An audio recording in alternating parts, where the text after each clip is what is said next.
Hey y'all, this is Ashley with What's Up Under That. So you guys, the topic that I want to talk about is spiritual psychosis.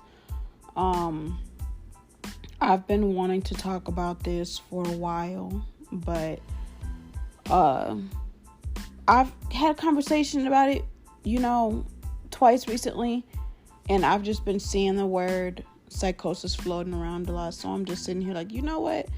Let me talk about it and have this conversation while it is fresh on my mind. So let me first start off by saying recently I had a conversation with an elder, and we were talking about my personal experience with spiritual psychosis. And I was just explaining to her about also too how I got into readings and different things like that. And one of the things that she mentioned, and she said there was a heavy surge of everybody needing crystals, everybody needing guidance. And she says she feels like a lot of people are essentially coming out of spiritual psychosis or just dealing with it in general because they dove into all of this stuff not knowing what to expect, not having any guidance, just doing it. All of a sudden, COVID happened and everybody was a tarot reader. Everybody was using crystals. Everybody was doing rituals, but didn't really have any guidance or understanding as to what it is that they were doing. Especially too, the biggest thing that I noticed during that COVID time was the Twitter readers era. Babe, how I understand everybody has a purpose and everybody is guided to give a message. Messages are always flowing, but it's how are you channeling from sun up to sundown 7 days a week?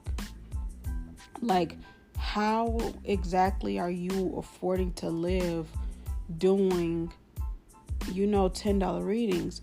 And of course, I'll never question spirit. I'll never question spirit simply because how things may look on the outside aren't how they are on the inside. Somebody could be charging $10 readings and just be extremely blessed. They're just well taken care of by God, by their ancestors, all of those things. Now, the issue with spiritual psychosis is you cannot, and this is why I personally do not recommend everybody just jump into tarot readings, everybody jump into oracle readings, rituals, and all of that stuff.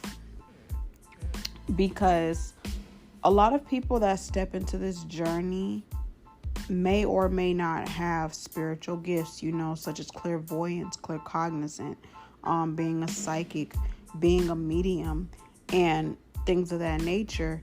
And a lot of people do not realize there is a difference between doing something because you see that it's trending and doing something because this is a gift that God has given you to utilize you as a vessel to help people.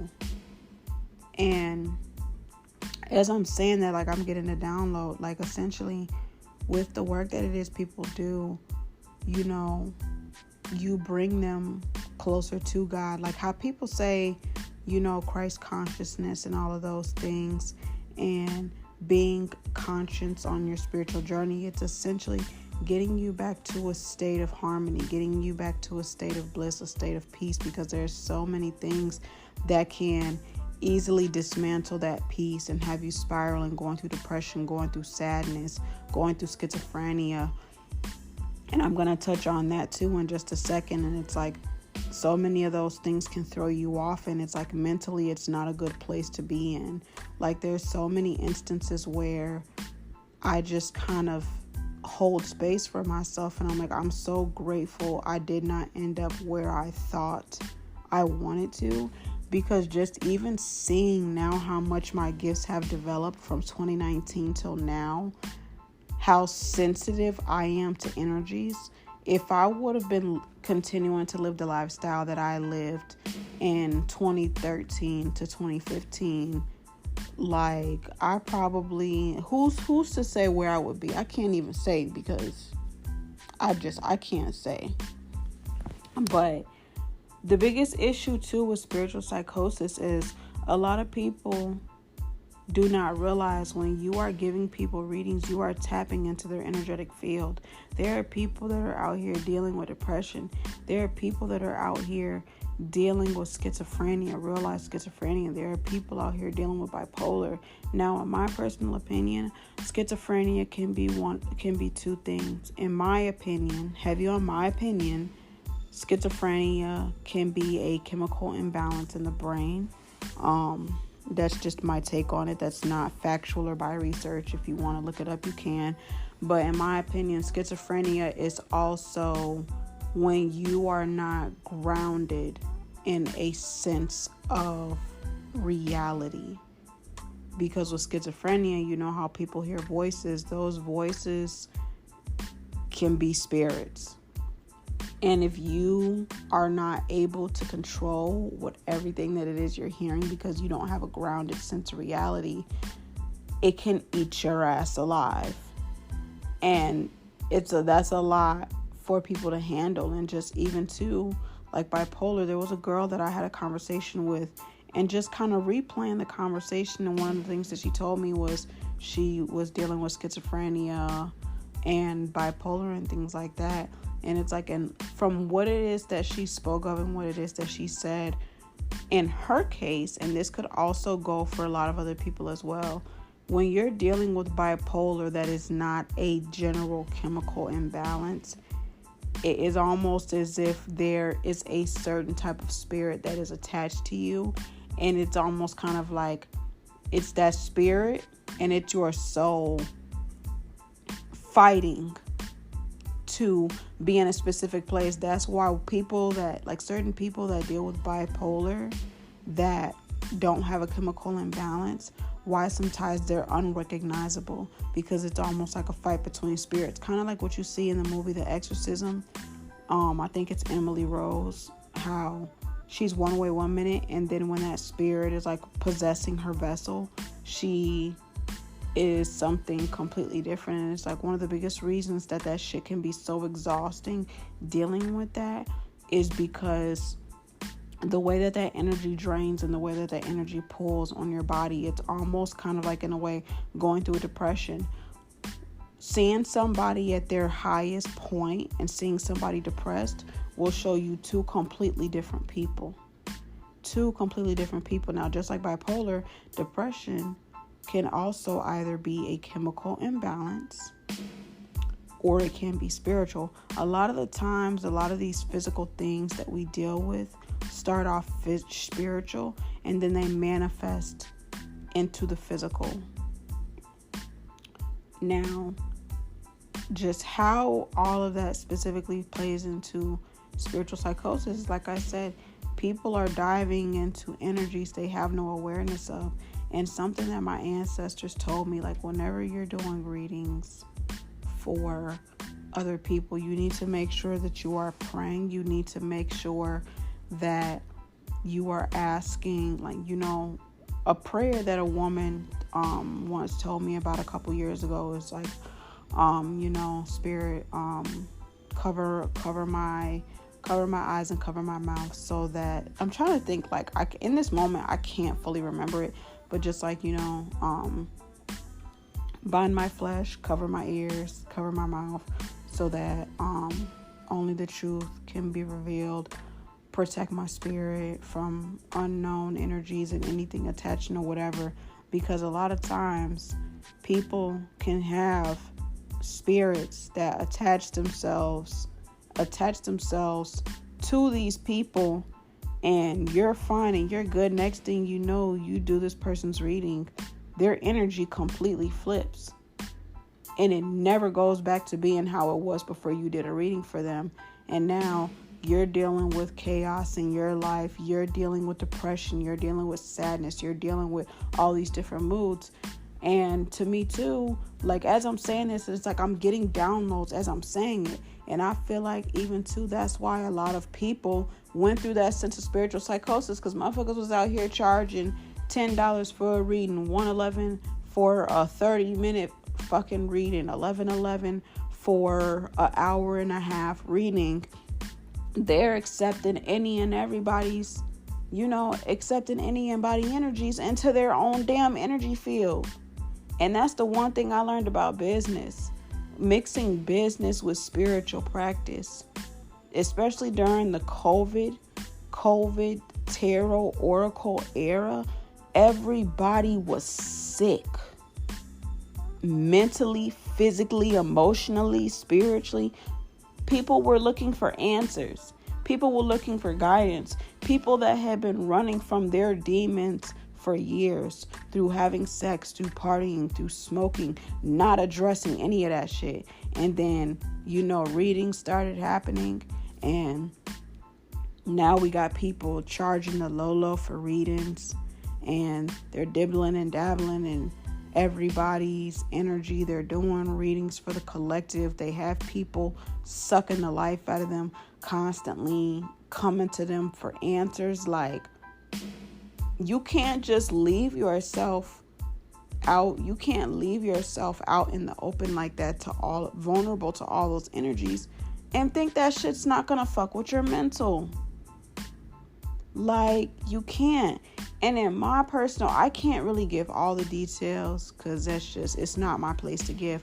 But even with my own experience with spiritual psychosis, I want to say I dealt with it for maybe 6 months, possibly like close to a year.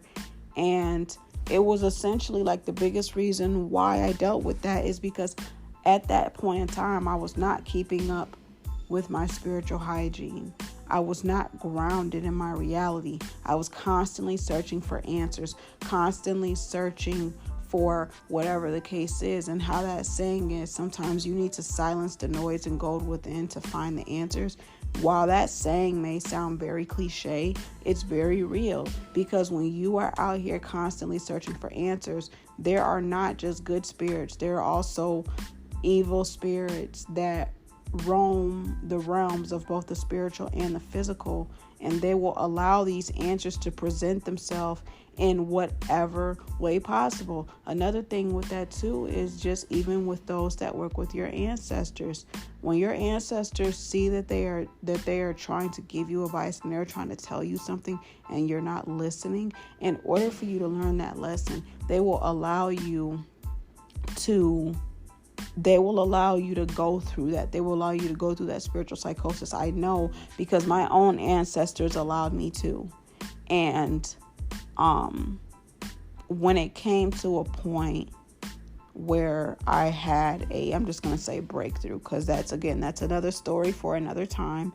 When I had my own breakthrough, I had an ancestor come to me and tell me, like, the reason you had to go through that is because you cannot be out here accepting other people's realities as your own.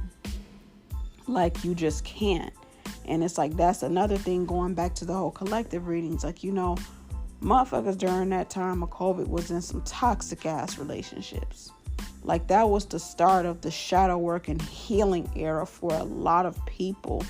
And it's like, when there's a situation, well, won't say but you are somewhat aware, but you're in denial of a situation that you need to leave alone, you're gonna look for collective messages. And because you do not have the ability to differentiate your own spirit from a bad spirit that's trying to keep you in a low vibration, you're going to attract yourself to these messages that say this is your person, they just need healing, they need you to love them. Whole fucking time you need to leave their ass alone, and you need to work on loving and healing yourself. And for me, and I say this not even to brag, just out of genuine gratitude, and for those that don't believe in it, you don't have to, but this is just my opinion. I feel like the fact of me being a double earth sign plays so much into why I have been able to stay the course of this journey for so long. And like, for me, it's not like all of these things were something I got into. These are things I've been into since I was a child. It's just now, just even thinking back, like I told my friend one day, if I would have had access to these things in high school, I don't feel like I would have been mature or responsible enough to utilize the resources that I have access to now. And it's like also too, there were things that I had to go through and had to learn to get to where it is exactly that I am now. But even now, like I said, there are some people that are born in it, and there are some people that choose it. And it's like, for people that are like me, I did not choose this lifestyle. This is something that I was born into. This is something that runs through generations. Like, one of the things, like, whenever I talk to friends and I tell them, like, what was my ever first experience of realizing that I was different at a young age, and I told her, I said, whenever I would be around people and I'd get introduced to something, and I'd meet them, whatever, blah blah blah, and I would tell them, I don't like that person. And they'd be like, Ashley, you don't even know them, you just met them. And I'm like, I don't like them. Didn't need a reason why. I didn't need anybody to validate what it is that I felt. And then lo and behold, whether it be weeks, months, or whatever, something would end up happening and proving why I didn't like that person. And it's like, to have that gift at that young of an age. Or it's like, another one too is, I always noticed shadows at the corner of my eye when I was younger. I could never really understand what it was. I would think I was tweaking, and it's like, now that I'm older, now that I have really grown into my gifts, it hits different. It's not the same anymore. And just like how I said, I feel like for everybody, that's different. You have to be very mindful of what it is that you allow yourself to dabble in, because this shit is serious. And that's why, like, there was a post that I seen on Facebook today, and I've been in this shit long enough where energetically I'm generally able to spot like a fake reader or just whatever the case is. And there's this group that it is that I'm in, people that it's an anxiety group. People that are in there, you're very, very vulnerable already when you have anxiety. And it's like, oh, for a reading or a message for your past, present, or relationship, whatever, love, life, career, drop your initials, and everybody's just dropping them.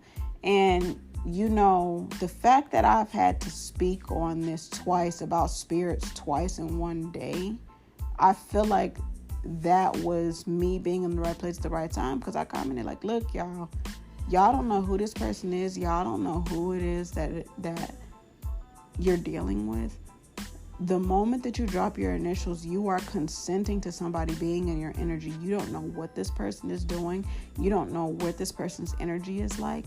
You don't know their background. You don't know anything about them. All you know is you're anxious and you're desperate for answers. That's not the way to go about it. Now, I don't know what else happened on that status after, because nobody commented or interacted with my comment, but I'm just like putting that out there, just like the girl whose status I commented on. She was just like, oh, the crystals, the ancestor altar, blah, blah, like all of this stuff. And I told her, like, one of the biggest things that I've been trying to do is genuinely understand people's perspective and respect that, but also be able to be like, you know what? I agree with this. I agree with that. I agree with this. I agree with that. But what you're saying is from your own experience. But you cannot project your experience onto other people because you had a fucked up experience. And, even like it got to a point after that where I couldn't comment on it anymore, because I'm like, sis, everything that you're saying is pointing to the fact that you were not grounded in reality. And I feel like, and I told her on the status, I said, personally, I feel like doing this type of work, you have to keep God the center of everything. And maybe a lot of people will be like, oh, you can't do this and do that and keep God at the center. And it's like, why would God put these things on my path for me not to utilize them, for me not to utilize healing, for me not to be able to, guide other people to do the work? you know? And it was just, the more that I kept reading what she was saying, I'm like, sis, what you're saying sounds very much ego driven. And, you know, the status was just pretty much like, oh, like telling people don't work with your ancestors, don't do divination, don't do crystals. And she was like, I was doing all that and I still wasn't happy. And I said, babe, that's because you weren't getting to the root of your issues. Those things are tools. They are not meant to be a band-aid for the issues that you have. And that's when she was like, oh, I dealt with bipolar mania and schizophrenia and, you know, these demons and these spirits and all of these things and this, that, and the third. And I'm like, sis, once again, it sounds like you were not grounded in your reality. You did not have God at the center of your life. Now that you do have God at the center of your life through it all, you're at peace and you're in a much better headspace. I love that for you. I'm grateful for that for you. Because like I said, spiritual psychosis is no fucking joke. I don't wish that shit on my worst enemy. And there's some motherfuckers out here that done did me dirty, but I don't wish that on my worst enemy. Because you gotta be real strong to break through some shit like that. You genuinely have to. And you know, and that's not to say when you embark on your spiritual journey that you have to do divination, that you have to work with your ancestors, that you have to work with crystals and all those things. All of that is not subjective to the spiritual journey. The spiritual journey is what is going to help you align with I don't know, I don't want to say a better version or your higher self. What is going to help you align with, I'll say, the version of you that is at their best, that is at their happiest, that everything is harmonious, that they are at peace. What are the things that are going to help that? Is it going to be herbs? Is it going to be candles? Is it going to be rituals?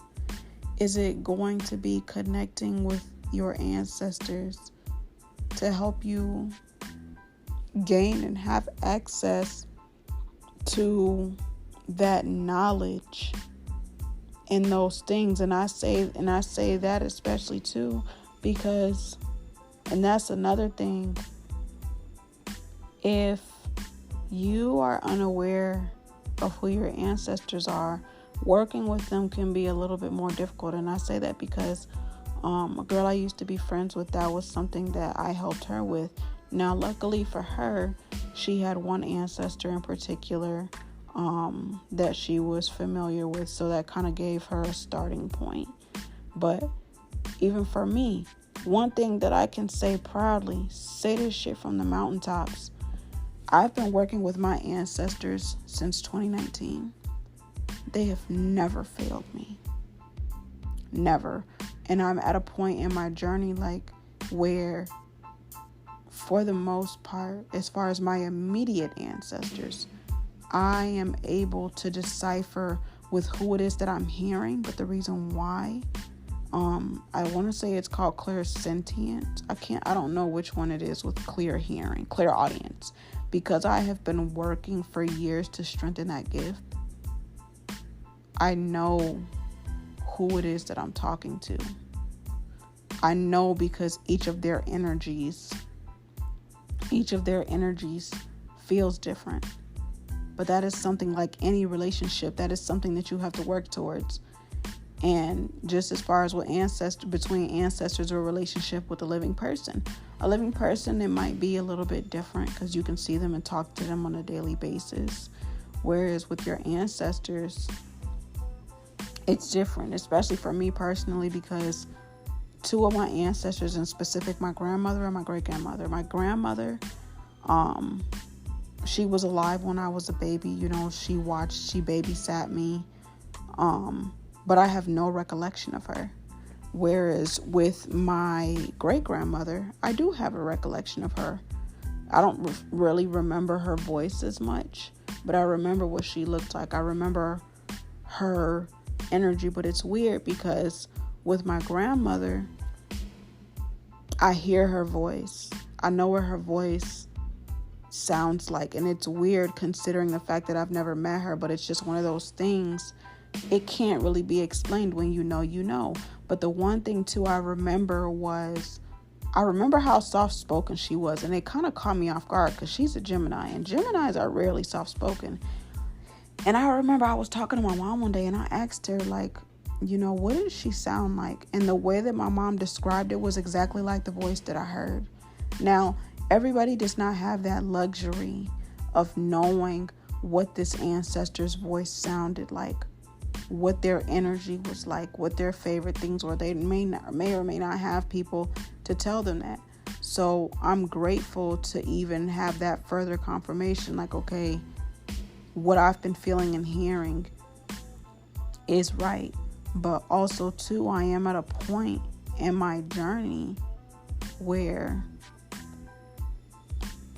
for the most part, I say for the most part because I haven't dealt with anything too crazy, I am able to decipher what is an ancestor and what is an energy that I don't need to be dealing with, because I feel that shit in my body. And that kind of brings me back to how I was speaking about anxiety. You know, how that's a very vulnerable energy to constantly be in. And I remember there was a retreat that I recently went on, and I overheard a conversation, and the woman was she was pretty much saying anxiety is not something you want to get rid of because it's an internal alert system.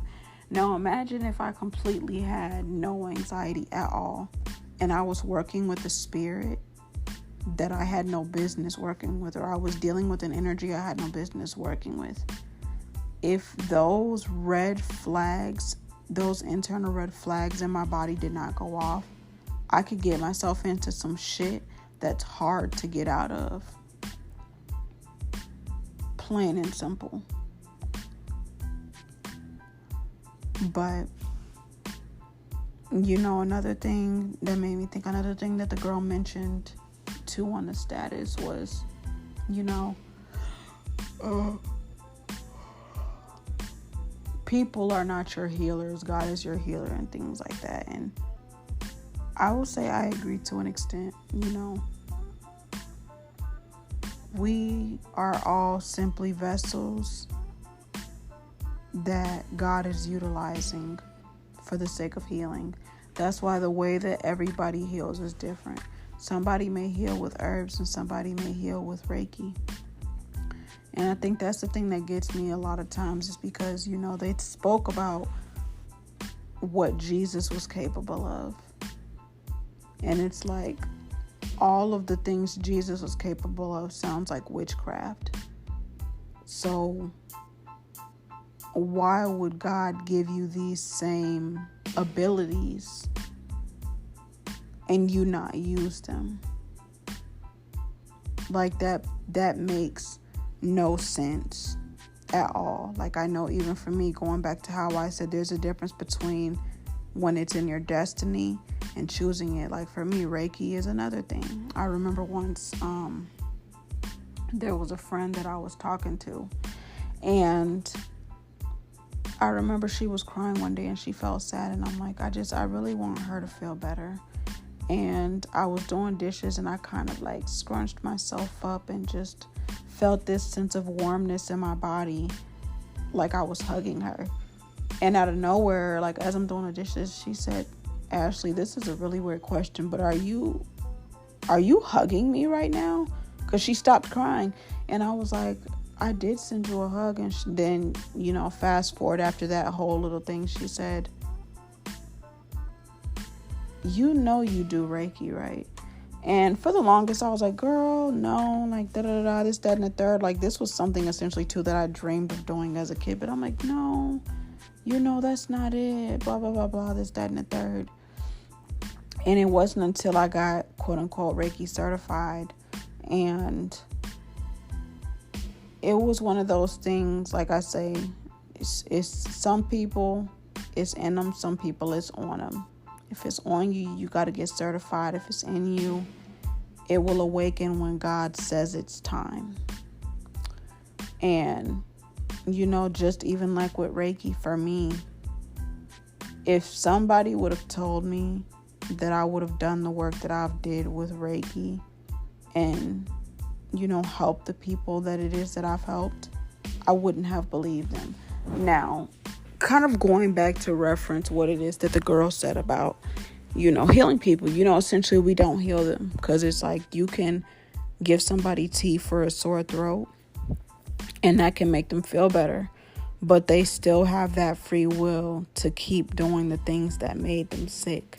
So essentially, you can be a vessel to help aid them in healing, but you cannot heal them. So I will agree too, for sure, when the girl said some of the things with doing this type of work can be for self-gain. And I know, like myself, I had to go through points in time where I had to check my ego. Like, you need to stay the course. You need to remember why God had you do this. And for a while, I had to take a step back and really check my intentions and why it is that I was doing it. But in order for me to do that, I had to heal. I could not help other people. I could not help other people heal while I was suffering in the background. And that was like a long running thing for spiritual healers at that time too. We have to sit and we have to suffer and we have to help everybody and we have to do all the things. And it's like, essentially, when you do that, you become codependent on your clients. You become codependent on the people that it is that you work with, because you're trying to heal yourself through them. And the minute that they're gone, that life is better. They've taken your advice. Things have turned around for them. You're still miserable behind closed doors. And I had to really be honest with myself. Like, when I took away, just where I was with everything, with the business, with the products and all that. And I'm like, sis, you're not even happy. You're not even genuinely happy. And I had to take that time and step back. And now it's just kind of like, I am in my time of being selfish. But it's being selfish with intention.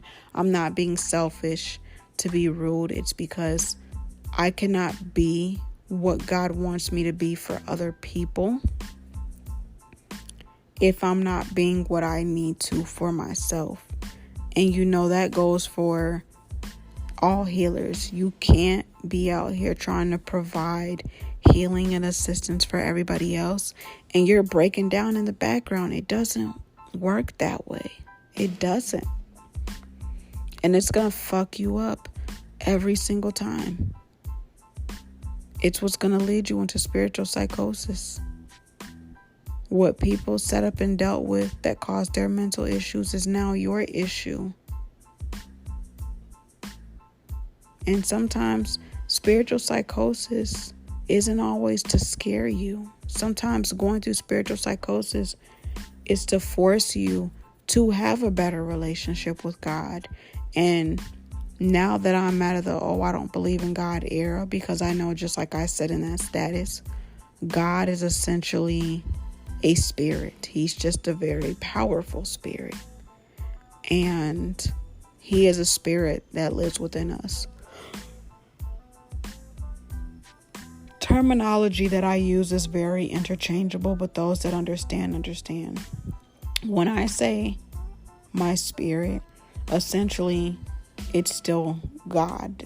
That's why people refer to themselves as God or Goddess. Because just even as far as with God, me personally, I don't feel like God is just a man. And I don't feel like God is just a woman. There's too many things in nature that contradicts that God is a man. Why is there so many flowers and fruits that look like a vagina? Why is there so many vegetables and other areas of a flower that look like a penis? Why is there night and why is there day? Why is there water and why is there air? Why is there earth and why is there fire? All of those things encompassing are both of feminine and masculine origin.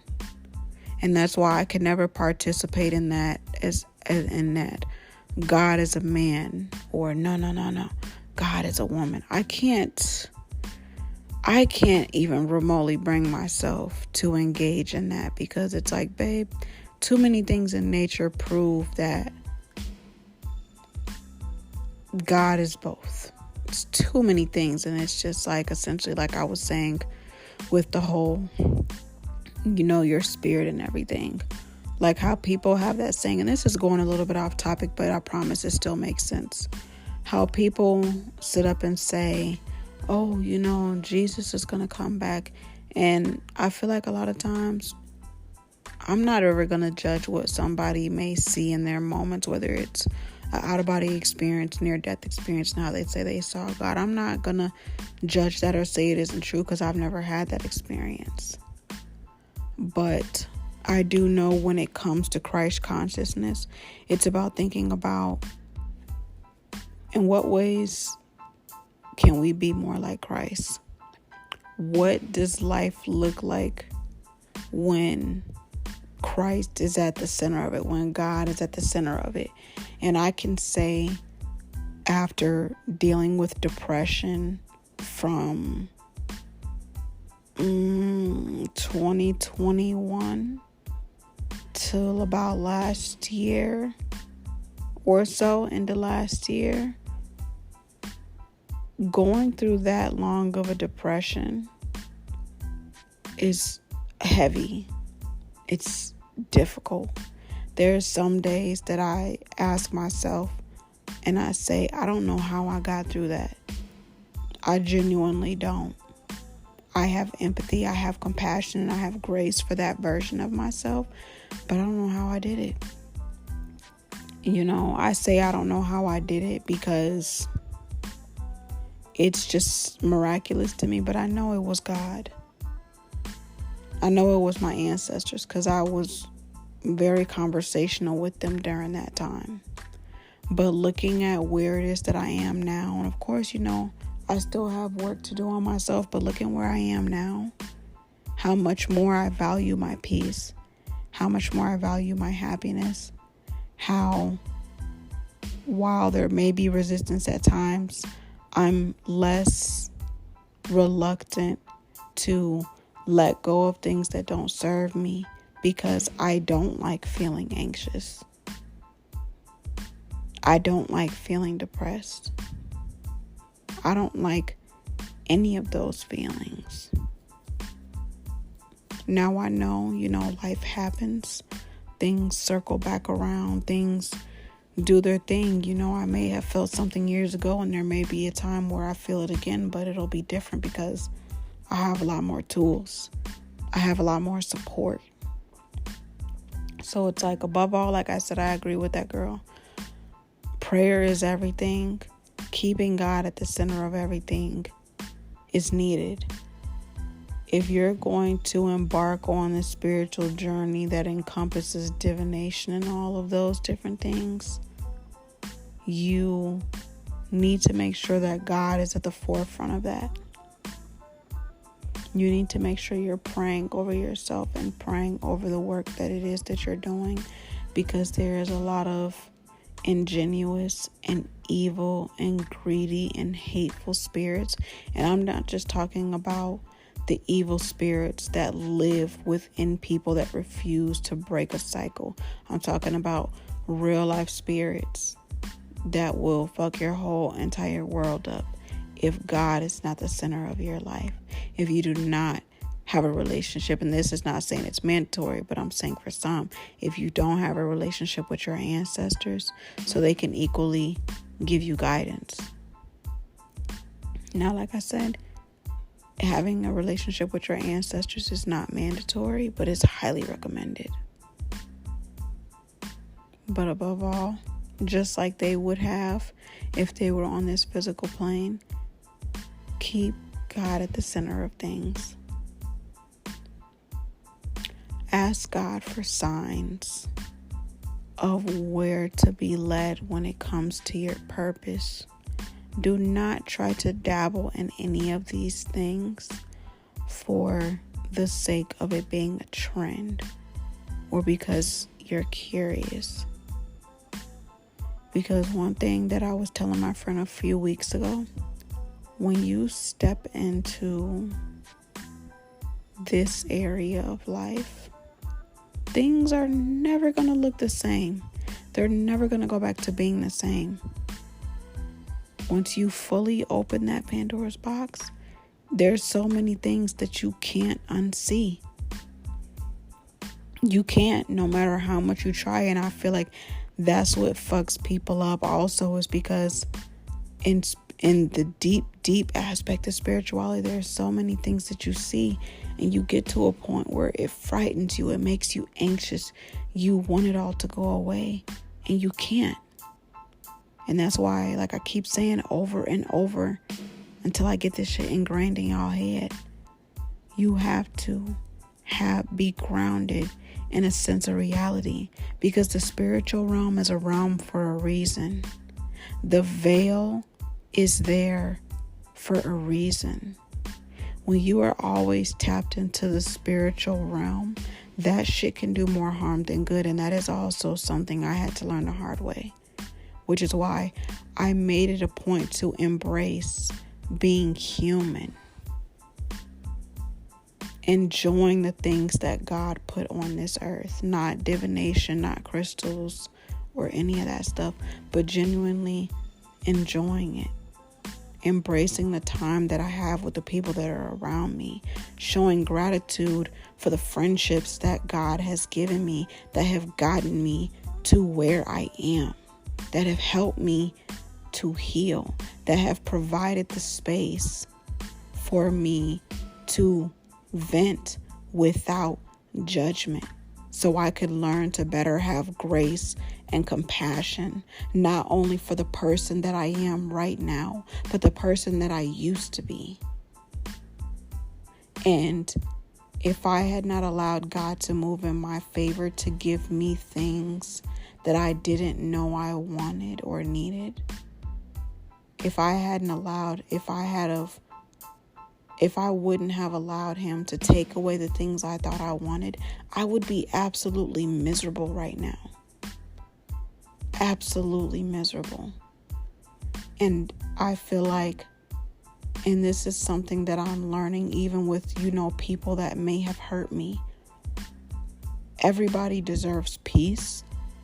Everybody deserves to heal. So often when we see people that are just really evil spirits or just really evil, mean people, we wish for them to be alone. We wish for them to whatever. Now, I'm not saying like this doesn't go for like pedophiles and murderers and all that shit. I don't really have no say in that. I'm not even going to get into that. But people that are just genuinely evil and mean, I wish them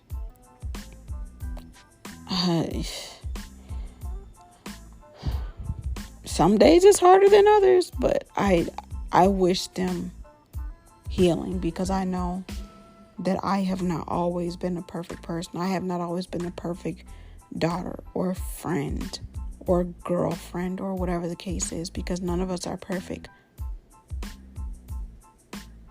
But I know and I understand that if God can utilize me and take me from the person that I was and continue molding me into where it is that I am now, I know that somebody that could be 10 times worse than me is still deserving of that love and that healing, because we were not all born evil, mean, nasty, hateful spirits. We weren't born that way.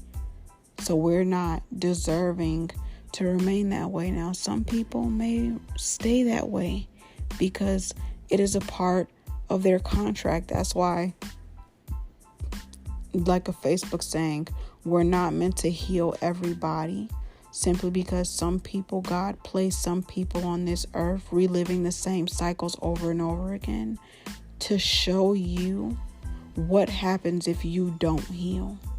This is where you will end up. So, I hope this helped y'all. I hope this gave y'all some guidance or answers that you may not have known that you needed. Yeah. If you want to email me at brujas2blunts@gmail.com.